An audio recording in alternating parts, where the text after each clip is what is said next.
Jimmy Carter was born in Plains, Georgia in 1924. When he was 4, his family moved to the tiny community of Archery, where they had a prosperous farm by rural standards. He developed a love for reading and poetry, a sense of discipline and hard work, and deep religious values. It was a foundation some called as solid as Georgia's red clay. There have been farmers in Georgia for more than 200 years, and we've been living around here for 150 years. In 1946, Carter graduated from the U.S. Naval Academy. A month later, he married Rosalind Smith in Plains. They had 3 boys and later a daughter, Amy. When Carter's father died, Carter resigned his naval commission and came home to Plains to take over the farm supply business. He ran for state senate in 1962, but lost in the primary. Yet after, he proved blatant election fraud by his opponent and took the office. He ran for governor in 1966, but was defeated. He ran again in 1970 and won, beating Carl Sanders. The governor of the New South then set his sights on the presidency. My name is Jimmy Carter, and I'm running for president. A fresh face after the Watergate scandals.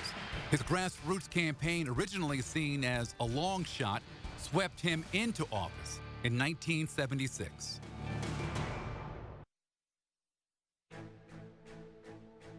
During his presidency, his crowning achievement was negotiating a peace agreement between Israeli Prime Minister Menachem Begin and Egyptian President Anwar Sadat. I'm so proud of both of you. God bless you. But President Carter was heavily criticized for spiraling inflation, high gas prices. All service stations are going to limit gasoline sales to 10 gallons per car. And the hostage crisis in Iran. We're using every available channel to protect the safety of the hostages and to secure their release. He spent his last hour as president negotiating the release of the hostages.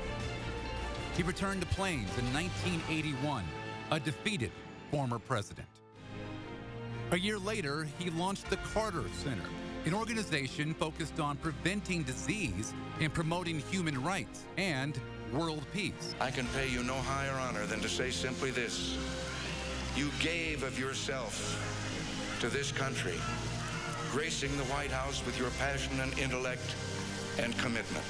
Tireless and active to a fault, according to some, he would mediate ceasefires in Haiti, Bosnia, and North Korea. He crisscrossed the world. But Africa is one place where he worked diligently to eliminate the health problem of guinea worm. It's just grievous to me, and I've wept over it. To go into a village that suffers from a disease that in a few days can be totally eradicated. A few years ago, our own John Pruitt asked him about his legacy. How would you like to be remembered by the people of this country, by the people of the world, by history? Well, in my own family, I'd like to be remembered as a good grandfather and a good father. If I have to encapsulate it, I would like to be remembered as being a proponent of peace and human rights. That would be a good legacy, I think, for any person who's been in a role of a leader. I think peace and human rights would be enough. America says goodbye to its 39th president. Georgia says goodbye to one of its most prominent sons. James Earl Carter Jr. spent the bulk of his life giving, and now he is at eternal rest.